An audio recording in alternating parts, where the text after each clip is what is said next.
Si vous possédez un iPhone, vous avez sans doute remarqué que l'assistant jadis intelligent d'Apple, j'ai nommé Siri, est devenu, il faut bien l'avouer, de moins en moins intelligent, voire de plus en plus sénile. En tout cas, très en retard par rapport à ce qui existe aujourd'hui en matière d'intelligence artificielle conversationnelle. Alors qu'il était précurseur à sa sortie en 2010, Siri n'a pas été modernisé. Et disons-le franchement, il, ou elle, selon la voix que vous lui donnez, est carrément à la ramasse. Il comprend pas toujours ce qu'on lui dit, parfois il répond à côté. Ce qui était acceptable il y a 14 ans, aujourd'hui, ne l'est plus. Et il est donc urgent qu'Apple modernise Siri. Ou lui trouve un remplaçant.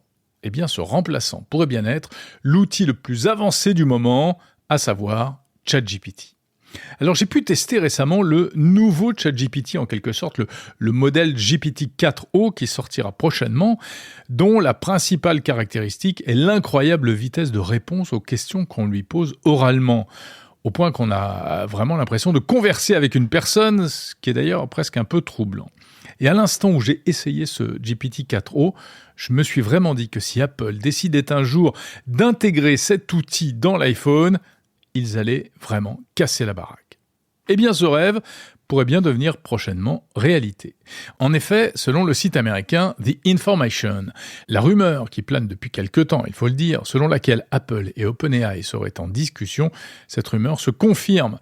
Oui, une délégation d'OpenAI dirigée par Sam Altman lui-même, le patron de l'organisation, serait en contact avec les dirigeants d'Apple depuis 1 an maintenant, depuis la conférence WWDC 2023. Et ces discussions, visiblement, se poursuivent. Il y a donc anguille sous roche. Alors, intégrer ChatGPT dans l'iPhone, ça veut dire quoi ?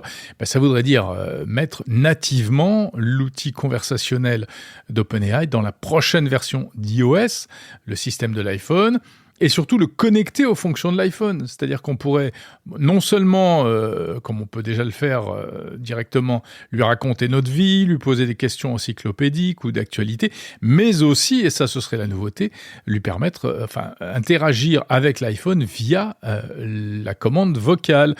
Par exemple, pour lancer une application, programmer un réveil, un rendez-vous, ou encore lancer la lecture de votre podcast préféré, par exemple. Alors ce mystère pourrait bien être prochainement levé, car la prochaine conférence d'Apple va avoir lieu très bientôt, le 10 juin prochain. Et la marque à la pomme, on le sait, on le devine, devrait faire des annonces en matière d'intelligence artificielle, parce qu'ils sont très en retard dans ce domaine, et on se dit qu'ils vont forcément sortir quelque chose de leur chapeau, au risque de passer sinon pour de vrais ringards en la matière. Alors ça pourrait prendre quelle forme cette intégration de ChatGPT ?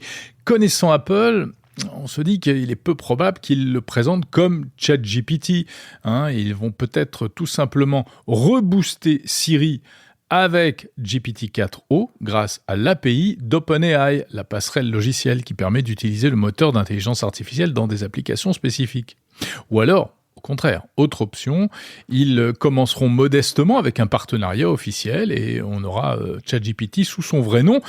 Comme ça, si ça marche pas bien, Apple pourra toujours dire que c'est de la faute d'OpenAI et pas de la leur. Ce qui est amusant en tout cas, c'est qu'il y a un troisième acteur qui regarde ça avec beaucoup d'attention. Il s'agit de Microsoft. Microsoft, actionnaire majoritaire d'OpenAI, mais aussi et surtout fournisseur de la technologie qui permettent à l'assistant de fonctionner grâce au cloud Azure. C'est sur les serveurs de Microsoft que ChatGPT puise toute sa puissance. Or, apparemment, selon la presse américaine, l'arrivée de ChatGPT dans l'iPhone, ce ne serait pas forcément une bonne nouvelle pour Microsoft, ce serait même carrément un sujet d'angoisse. En effet, si les 2 milliards de possesseurs d'iPhone se mettent tout d'un coup tous ensemble à utiliser le nouvel assistant, les serveurs de Microsoft, aussi puissants soient-ils, risquent bien de ne pas tenir le coup. Sam Altman, encore lui, aurait d'ailleurs rencontré récemment Satya Nadella, le patron de Microsoft, pour discuter de tout ça. Alors ce qu'on croit savoir aussi, c'est qu'Apple aurait l'intention de faire un mix entre de l'intelligence artificielle distante qui utiliserait les serveurs et une autre partie qui fonctionnerait localement dans l'iPhone, ce qui est possible aujourd'hui grâce à la puissance des processeurs fabriqués directement, en tout cas conçus directement par Apple. Voilà, ça fait beaucoup de suppositions, de supputations, mais heureusement, on n'a plus beaucoup à attendre. Le mystère devrait être levé en principe le 10 juin prochain.